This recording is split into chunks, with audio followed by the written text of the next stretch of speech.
Subscribe करिए हमारे channel target UP TET CTET को और बेल आइकन को दबाइए। हेलो दोस्तों, मैं आनंद स्वागत करता हूं आप सभी का आपके अपने चैनल और app target UP TET CTET में। दोस्तों, आज आपका कंप्यूटर का पेपर हुआ, इसका भी हम सोल्यूशन देखेंगे। बहुत ही आसान इजी पेपर ये आपका आ गया। समझ लीजिए सबसे आसान पेपर अभी तक का ये आपका रहा है। और इसमें लास्ट टाइम में मैंने एक फुल फॉर्म का वीडियो कराया था, जिसमें से 5 नंबर आपके डायरेक्टली पूछ लिए गए थे। 15 मिनट का वह वीडियो था, 15 मिनट से भी कम का, और वो उसमें से आप समझ लीजिए कि आपके 5 नंबर आ गए थे। और यहाँ पे जनरल चीजें पूछी गई थी, कोई बहुत टॉपिक में घुस के पूछा ही नहीं गया। ठीक, तो इसलिए आपका सभी का पेपर बहुत अच्छा हुआ होगा। एक बार मिला लीजिए जो आप प्रश्न करके आए हैं, कितने नंबर का हो रहा है आपका। देखिए, सबसे पहले बहुविकल्पी प्रश्न है। पहला प्रश्न है आपका, वर्तमान में कंप्यूटर में कौन सी नंबर प्रणाली प्रयुक्त की जाती है? तो कौन सी नंबर प्रणाली आपको पता है? 0 1। ये जो नंबर प्रणाली है, इसमें क्या दो चीजें हैं, 0 और 1, और इसी को दो को हम इंग्लिश में क्या बोलते हैं? बाई। तो बाइनरी नंबर सिस्टम जो है ये प्रयुक्त किया जा रहा है। ऑप्शन पहला जो हो जाएगा, कौन सी नंबर प्रणाली प्रयुक्त की जा रही है? बाइनरी। इसके बाद देखिए प्रश्न संख्या 2 है, 1 मेगाबाइट में होते हैं। ये पूछ रहा है 1 MB में 1 MB किसके बराबर होता है? 1024 बिट के, 1024 बाइट के, 1024 किलोबाइट के, या 1042 GB के। तो 1 MB आपको पता है कितना होता है? 1024 KB होता है। 1024 KB होता है, और ये 1024 KB क्या है? किलो बाइट है। तो यहाँ पे ऑप्शन 3 जो हो जाएगा 1024 किलोबाइट, ये बिल्कुल सही हो जाएगा। इसके बाद देखिए प्रश्न संख्या 3 है, भारत में विकसित सुपर कंप्यूटर कौन सा है? NC 500, क्रे XM P24, DEC 1090 या परम 8000। तो परम 8000 जो है ये हमारा भारत में ही विकसित सुपर कंप्यूटर है।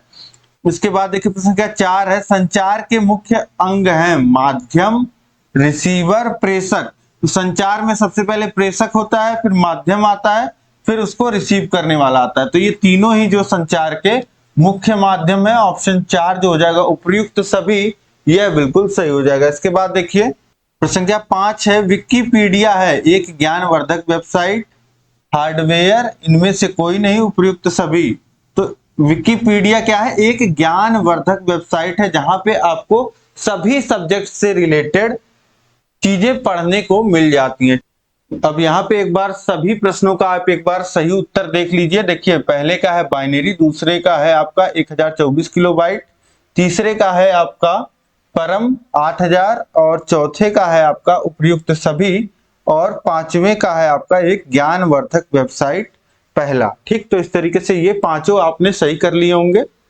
इसके बाद देखिए अति लघुत्तरीय प्रश्नों में पहला ही प्रश्न संख्या 6 है, सीपीयू का पूरा नाम लिखिए। लास्ट टाइम में फुल फॉर्म वाला वीडियो कराया था, और पहले भी फुल फॉर्म मैंने बताया था, और ये आप लोग पहले से भी जानते हैं। सीपीयू होता है आपका सेंट्रल प्रोसेसिंग यूनिट।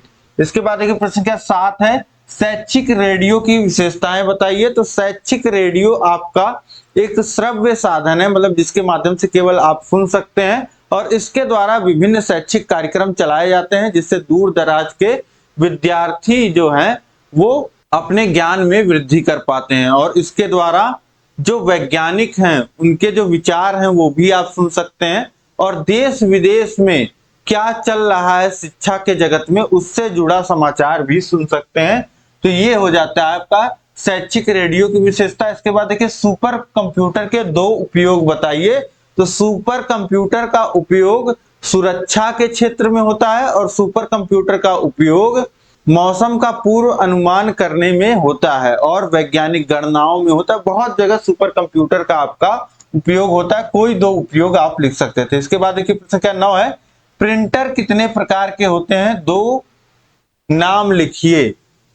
तो देखिए प्रिंटर जो होता है, वो जो सीरीज में आपने पढ़ा है, प्रिंटर जो होता है वो 2 प्रकार के होते हैं, इंपैक्ट प्रिंटर और नॉन इंपैक्ट प्रिंटर। ठीक है, तो ये आप लिख सकते थे। इसके बाद देखिए प्रश्न संख्या 10 है, रोम का पूरा नाम है। अब देखिए फिर से आपको उसी क्लास से मिल गया, ये होता है read only memory. Read only memory. इसके बाद देखिए प्रश्न संख्या 11 है, साइबर सुरक्षा को परिभाषित कीजिए। अब साइबर सुरक्षा जो होती है आपकी इंटरनेट, साइबर जो है शब्द आप समझिए कि आपके इंटरनेट की तरह है। तो साइबर सुरक्षा, ये सुरक्षा जो होती है इंटरनेट से जुड़े हुए डिवाइसेस की जाती है, जिससे डिवाइसेस में स्टोर डेटा, डिवाइसेस के सॉफ्टवेयर और हार्डवेयर की सुरक्षा क्या कहलाती है? साइबर सुरक्षा कहलाती है। तो इस तरीके से आपके अति लघु उत्तरीय प्रश्न हो गए प्रश्न संख्या 11 तक। ये 11 नंबर आपने बिल्कुल सही सही कर लिया। इसके बाद देखिए, अब देखिए लघु उत्तरीय प्रश्नों में आपका पहला ही प्रश्न है प्रश्न संख्या 12। प्रश्न संख्या 12 है, डेटाबेस क्या होता है? तो डेटाबेस क्या होता है? डेटाबेस जितने भी सूचनाएं होती हैं उनका एक व्यवस्थित रूप होता है।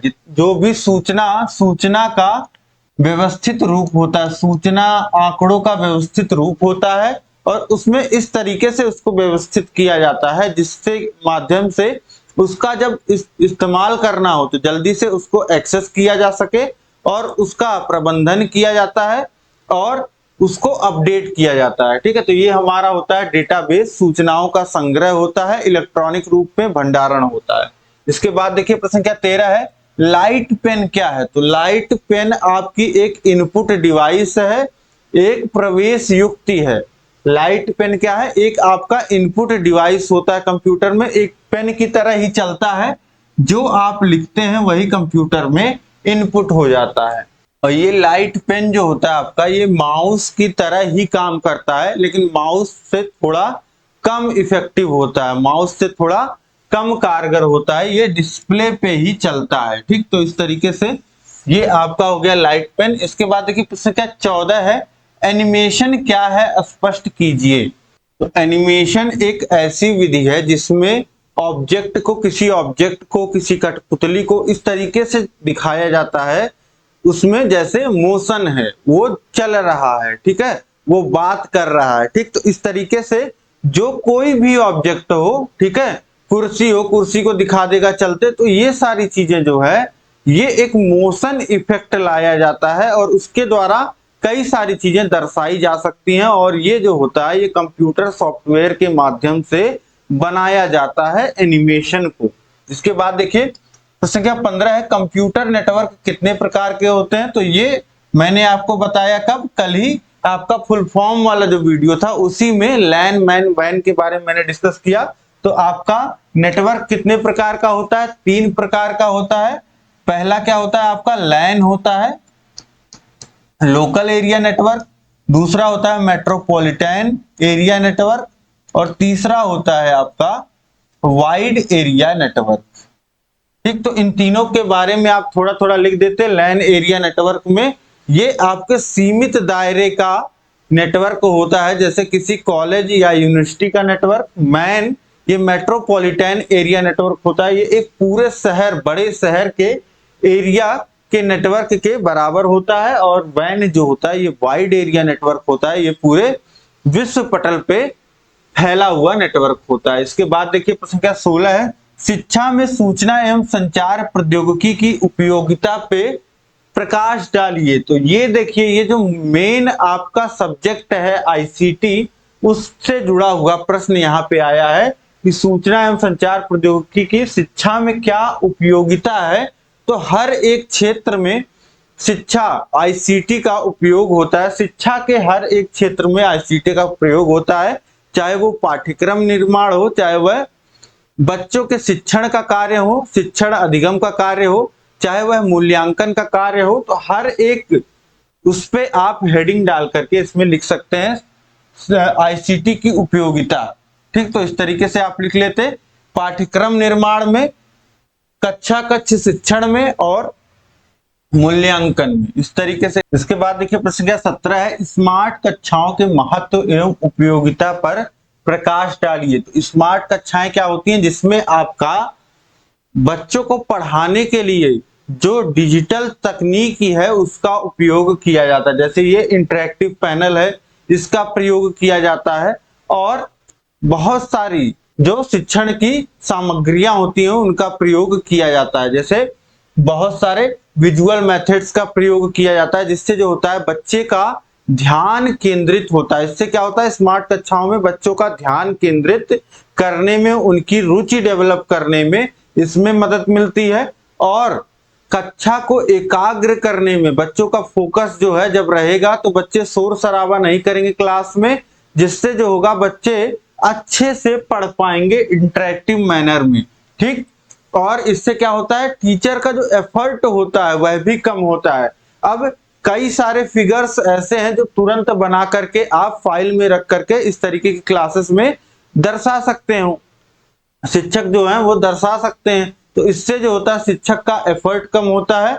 और जो कई सारे मॉडल्स ऐसे हैं, आपको पता है कि विज्ञान पढ़ाने में बच्चों को कई सारे मॉडल्स दिखाने पड़ते हैं, तो वो मॉडल्स की जरूरत नहीं पड़ती है, जो धन है उसकी भी बचत होती है। तो ये लिख सकते थे आप स्मार्ट कक्षाओं के महत्व एवं उपयोगिता में। इसके बाद देखिए टेली कॉन्फ्रेंसिंग से आप क्या समझते हैं। तो टेली कॉन्फ्रेंसिंग का मतलब होता है जो भी आपके संचार के साधन हैं उनकी मदद लेकर के दो या दो से अधिक लोगों के बीच में संचार स्थापित करना, जिससे वह आपस में बातचीत कर सकें और ऐसे बातचीत कर सके कि वो जब दूर स्थित हों तभी तो हम मदद लेंगे, तभी तो हम संचार स्थापित करेंगे लोगों के बीच में।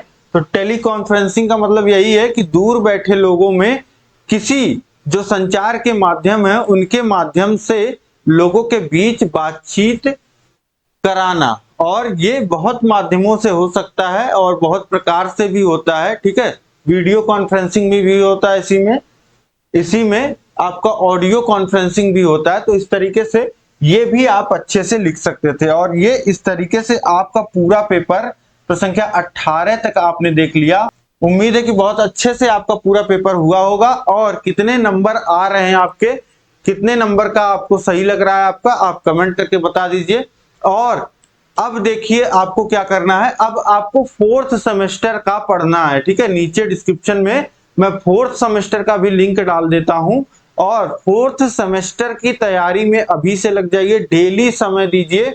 मान लेते हैं आप किसी काम में और इन्वॉल्व भी रहते हैं, पूरा समय नहीं देते हैं, तब भी कुछ समय डेली निकालिए और डेली पढ़िए, आपके सभी सब्जेक्ट्स तैयार होते रहें जिससे। ठीक है, हम आपके लिए नई क्लासेस भी, फोर्थ सेमेस्टर हमने पहले भी पढ़ा रखा है, नई क्लासेस भी मैं आपके लिए लेकर के आऊंगा।